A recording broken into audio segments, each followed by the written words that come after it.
ওকে, আচ্ছা, যেটা বলতেছিলাম যে আমরা আমপাক্ষে কিভাবে করব। তাহলে এই ইন্ডিংটা আমাদেরকে বসাতে হবে। প্রথমে যে কোনো ভার্ব নোর সাথে কনজুগেশন করবেন প্রেজেন্ট টেন্সে। করার পরে আমরা নোর সাথে তো অলওয়েজ ওখানে একটা ওএনএস থাকবে, সব সময় ওএনএস থাকবে যে ভার্বই করেন না কেন। তখন কি হবে, ওএনএস বাদ দিব, বাদ দিয়ে যে অংশটুকু থাকবে সেইটুকু সঙ্গে আমরা ওই ইন্ডিংটা যুক্ত করবো। হ্যাঁ, তাহলে জু ছিল, রাইট, এই অংশটুকু ছিল। তাহলে জো, ওই অংশটুকু আমি সব জায়গায় লিখে নিই। হ্যাঁ, কপি করলাম, জোর সাথে এটা লিখে নিলাম, ওর সঙ্গে লিখে নিলাম এল, এল, এল, লিখে নিলাম নো ইটসেলফ টু।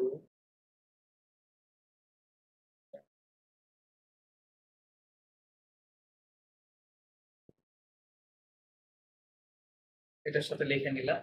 এবার কি করব, সিরিয়াল ওয়াইজ আমি এই যে আমপাক্ষে যে ইন্ডিংটা অ্যাড করে দিলে কনজুগেশন হয়ে যাবে, এটাই আমপাক্ষে টেন্স এ রূপান্তরিত হয়ে যাবে। চলেন দেখি তাহলে এখানে কি বসাতে হবে। এআইএস, পরেরটাতেও এআইএস বসাতে হবে, এআইএস বসাতে হবে, এখানে আইওএনএস বসাতে হবে, এখানে আইইজেড বসাতে হবে, এবং এখানে এআইওএন তে এটা বসাতে হবে। কি হলো, জুয়ে আপনি দুই দুই ভাবে ট্রান্সলেশন করতে পারেন। আই ইউজ টু প্লে, এটাও করতে পারেন, অথবা আই ওয়াজ প্লেইং। ওই বললাম না, এটা দুইটা সেন্স হয়। একটা ইউজ টু সেন্স, যেটা আপনি অতীতে আপনার অভ্যাস ছিল কোনো কাজ করার, যেটা বর্তমানে নাই, অতীতে ছিল, এই ধরনের। বা অতীতে স্মৃতিচারণমূলক কথা যখন বলেন, যে যখনই আপনি স্মৃতিচারণ করবেন তখন সবসময় আমপাক্ষে টেন্সে কথা বলতে হবে আপনাকে। হ্যাঁ, তাহলে ইউজ টু। আর পাস্ট কন্টিনিউয়াস, এটা তো পাস্ট কন্টিনিউয়াস। আপনি যখন পাস্ট কন্টিনিউয়াস এর সেন্সটা যখন আপনি সেন্সে কোনো কিছু বুঝাইতে চাবেন, তখন ওটা ওইভাবে ট্রান্সলেশন হবে।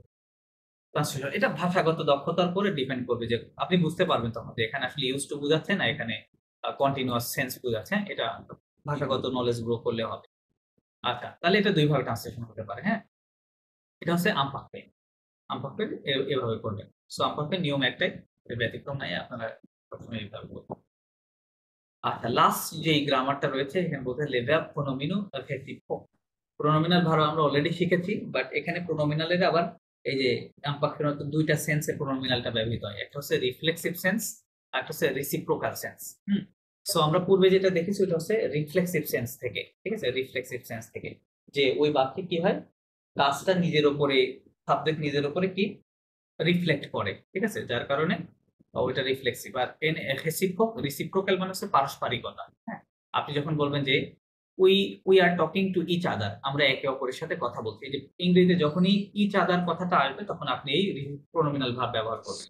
তাহলে আমাকে বলতে হবে কি, অলসো পাগল, অলসো পাগল।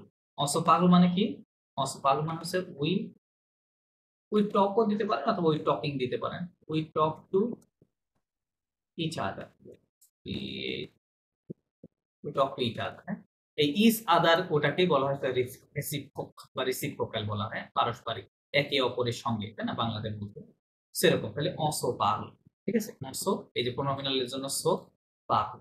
দেখেন পাগলে কিন্তু এটা কিন্তু কোনো প্রোনোমিনাল ভার্ব না, তাই না, কিন্তু এখানে এই কিন্তু আমরা যখন কনজুগেশন করছি তখন দেখতেছি যে এখানে একটা সো রয়েছে। হ্যাঁ, এর মানে এই না যে পাগলে একটা প্রোনোমিনাল ভার্ব। এখানে জাস্ট রেসিপ্রোকাল সেন্স ব্যবহার করার ক্ষেত্রে কথাটা এইভাবে বলতে হবে, দেখতে, ঠিক আছে, এটাই। যদি বলি যে আম, আর কি বলা যায় এরকম ইস আদার দিয়ে বলেন।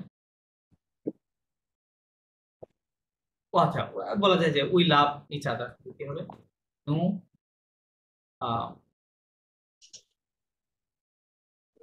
No no, A I M N S, no no same, we love, we love each আদার,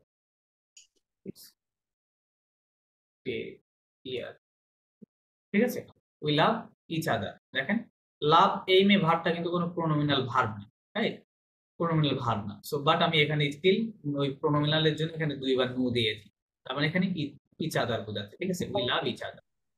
এটা এই রিসিপ্রোকাল সেন্স থেকে বোঝাচ্ছে।